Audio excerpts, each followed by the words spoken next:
And praise the Lord po, ang pinakamataas na pagpupuri at pagluwalhati, pagdadakila ay natatangi lamang po sa ating pinakamamahal na Panginoong Jesus.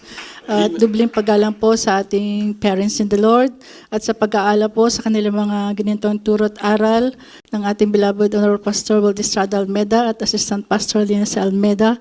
At ganoon din po, pinapabot ko ang pagbati sa kanilang mga beloved children at sa buong Almeda family. Amen. Praise the Lord. At sa ganun din po sa ating mga webcast viewers at sa inyo po aking mga kapatiran, mga beloved brethren dito po sa Doha Outreach. Amen. Hallelujah. Mapagpalang araw po sa ating lahat. Amen. Hallelujah. At ganun din po, pinapabot ko din po sa mga ginagamit sa kanyang banal na ubasan. Amen. Hallelujah. Pinapasalamatan ko po ang ating pinakamamahal na Panginoong Jesus dahil kahapon po, pinagdiwang ko po ang aking karawan sa laman. Amen. Hallelujah. At salamat sa ating pinakamamahal na Panginoong Jesus dahil isang taon na naman po ang dinagdag niya sa aking buhay. Amen. Hallelujah.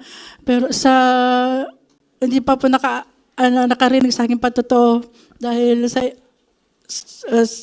sa katunayan po, wala po sana ako sa inyong harapan ngayon dahil pangalawang buhay ko na po ito. Amen. Praise God. Hallelujah. Pero sa dakilang pag-ibig ng ating pinakamamahal na Panginoong Jesus, sa aking sakit na inagasan pa ako ng dugo for almost 1 month. Amen. Hallelujah. Pero purihin ang ating pinakamamahal na Panginoong sa kanyang sa aming pagsusumamo at paglulalati sa kanya, pagsunod sa kanyang banal na kalooban. Ang aking karamdaman na yan ay pinagaling. Amen. Praise God. Hallelujah. At ako ay pinalakas. Amen. Praise God. Hallelujah. At ganun din po sa pagpapagaling niya po sa karamdaman ng aking beloved husband na hepatitis B. Wala na pong kalunasan. Amen. Praise God. Hallelujah. At sa kanyang asthma. Amen. Hallelujah. Nung dumako po kami dito. Amen. Praise God. Hallelujah. Natagpuan namin ang kongresyong ito.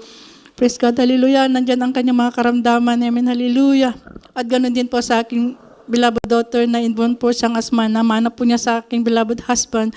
Pero salamat sa ating pinakamamahal na Panginoon dahil ang ating Diyos na pinaglilikuran ay dakilang manggagamot. Amen. Praise God. Hallelujah.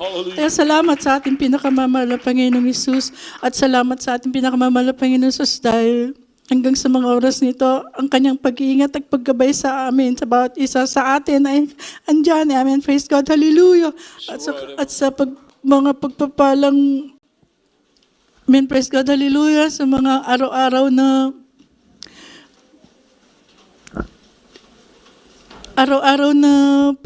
pag-drive ng aking beloved husband ay kanyang pinag-iingatan. Amen, hallelujah. Ganon din po sa pamilya ng aking beloved daughter.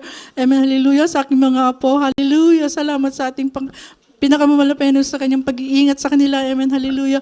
At hindi man po karapat dapat pinasalamatan ko ating pinakamamahal na Panginoon dahil ginagamit niya po kami buong sambayan sa kanyang banal na ubasan. Amen, hallelujah, hallelujah. At naway, hindi niya kami, panghawakan niya kami, amen, hallelujah. Wala pa akong masabi sa mga blessing na yan, wala pong kabayaran, amen, hallelujah. Kulang pa ang aming buhay, amen, hallelujah. Sa mga blessing na binibigay niya po sa amin, pinapakita, amen, hallelujah. Lalo na po sa panahon ngayon, ang hirap. Amen. Praise God. Hallelujah. Purihin ang ating pinakamamahal na Panginoon. Nandyan sa lagi. Amen. Hallelujah. At pinapasalamatan ko po ang ating pinakamamahal na Panginoon Jesus dahil sa mga pagpapalang pisikal, material, at higit sa lahat sa pagpapalang spiritual. Amen. Hallelujah. Hallelujah. At ang lahat pong yan ay sa unat dalangin ng ating minamahal ng mahal pastor kagapay ang kanyang mga beloved children. Amen. Hallelujah. At lahat ng kapurihan pasasalamat sa ating pinakamamahal na Panginoong Jesus. Amen. Hallelujah.